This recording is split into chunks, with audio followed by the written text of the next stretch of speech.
آپ اپنا چہرہ اور آواز لائسنس پر دے کر 3.5 کروڑ روپے کما سکتے ہیں۔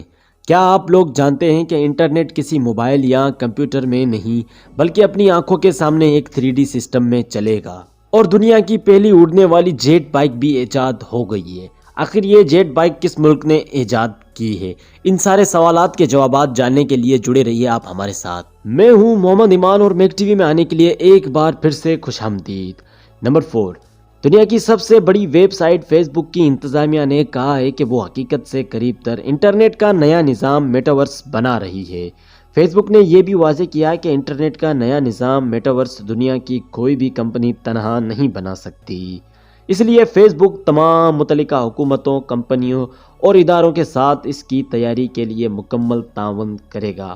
فیس بک نے اپنے بلاگ میں واضح کیا کہ نئے انٹرنیٹ نظام کی تیاری کے لیے آئندہ 5 سال میں 10,000 افراد کو یورپ میں ملازمت فراہم کی جائیں گی اور اداروں کی معاونت کے ذریعے میٹاورس کو تیار کیا جائے گا۔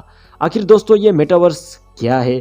میٹاورس ابھی صرف خیال ہے اور اس کا خیال سائنس فکشن اور کتابوں سے لیا گیا ہے، اور اسے حقیقت میں تبدیل کرنے کے لیے دنیا بھر کی بڑی انٹرنیٹ ٹیکنالوجی کمپنیوں اربوں ڈالرز کی سرمایہ کاری کریں گی۔ فیس بک اور مائکروسافٹ سمیت تمام بڑی انٹرنیٹ ٹیکنالوجی کمپنیوں کے ماہرین کا کہنا تھا کہ میٹاورس ورچوئل ریئلٹی VR اور آگمنٹڈ ریئلٹی AR سمیت 3D ٹیکنالوجی کا مشترکہ اور بہترین ورژن ہوگا۔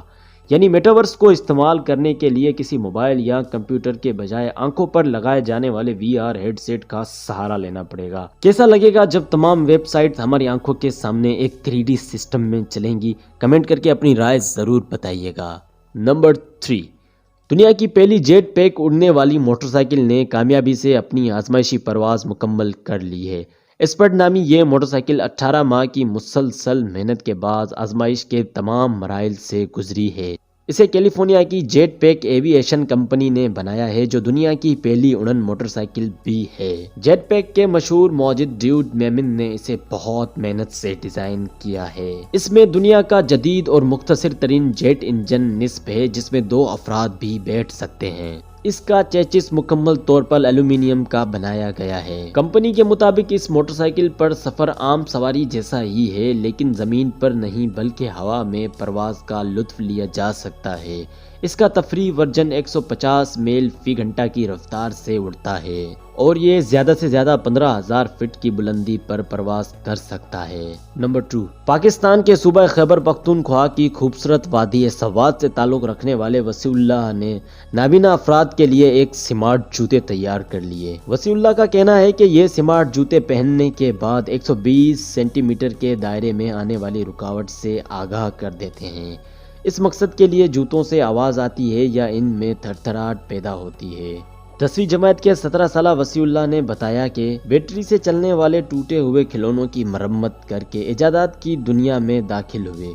ان کے ایک استاد نے ان کی تکنیکی رجحان کی تصدیق کی ہے، جن کا کہنا تھا کہ نوجوان طالب علم اپنے اسکول کی لیبارٹری میں بھی کئی آلات تیار کر چکے ہیں۔ وسیع اللہ نے بتایا کہ سمارٹ شوز مقبول ہونے کے بعد بصارت سے محروم افراد کو چلنے کے لیے چھڑی یا گائیڈ کی ضرورت نہیں رہے گی۔ ان جوتوں میں آواز سننے والے انتہائی طاقتور سینسرز اور آرڈینو بورڈز لگائے گئے ہیں، جو چلنے کے دوران نابینا افراد کو محفوظ رکھتے ہیں اور انہیں آنے والی رکاوٹ کا پیشن گوئی علم ہو جاتا ہے۔ وسیع اللہ کا کہنا تھا کہ سمارٹ جوتوں کے ایک جوڑے کی قیمت 4,500 روپے ہو سکتی ہے۔ واہ واہ دوستو، اس لڑکے کے لیے ایک لائک تو بنتا ہے یار۔ نمبر 1، روس کی ایک روبوٹ کمپنی نے اعلان کیا ہے کہ جو کوئی بھی اسے اپنے چہرے کے خدوخال اور آواز استعمال کرنے کی قانونی اجازت دے گا تو اسے $2,00,000 کا معاوضہ دیا جائے گا، جو پاکستانی 3.5 کروڑ روپے بنتے ہیں۔ یہ پیشکش پروموبوٹ نامی کمپنی کی طرف سے ہے، جو صنعتی اور تجارتی پیمانے پر انسانی نما روبوٹ بنانے والی روسی کمپنی ہے۔ اس مقصد کے تحت پروموبوٹ نے یہ اعلان کیا ہے کہ جس میں دنیا کے کسی بھی ملک، علاقے، رنگ اور نسل سے تعلق رکھنے والے ایسے تمام افراد سے درخواستیں طلب کی گئی ہیں جو اپنا چہرہ اور آواز ساری زندگی کے لیے انہیں لائسنس پر دے سکیں۔ البتہ درخواست دینے کے لیے یہ ضروری ہے کہ اس کی عمر 25 سال سے زیادہ ہو۔ منتخب شخص کو اس کے بدلے $2 لاکھ کا معاوضہ بھی دیا جائے گا، لیکن وہ صرف ایک مرتبہ کے لیے ہوگا۔ پرومو بورڈ کا کلائنٹ جیسے ہی کسی شخص کے چہرے کو حتمی طور پر منتخب کرے گا، قانونی معاہدے کے بعد اس شخص کے چہرے کا 3D ماڈل بنا لیا جائے گا تاکہ روبوٹ کو چہرہ دیا جا سکے۔ اس کے علاوہ منتخب شخص کو 100 گھنٹے تک اپنی گفتگو بھی ریکارڈ کروانی ہوگی جسے اس روبوٹ کی آواز بنایا جائے گا۔ آج کے لیے بس اتنا ہی۔ ایسے مزید انفارمیٹیو فیکٹس جاننے کے لیے آپ ہمارے چینل کو سبسکرائب کریں اور بیل آئیکن کو پریس کرنا نہ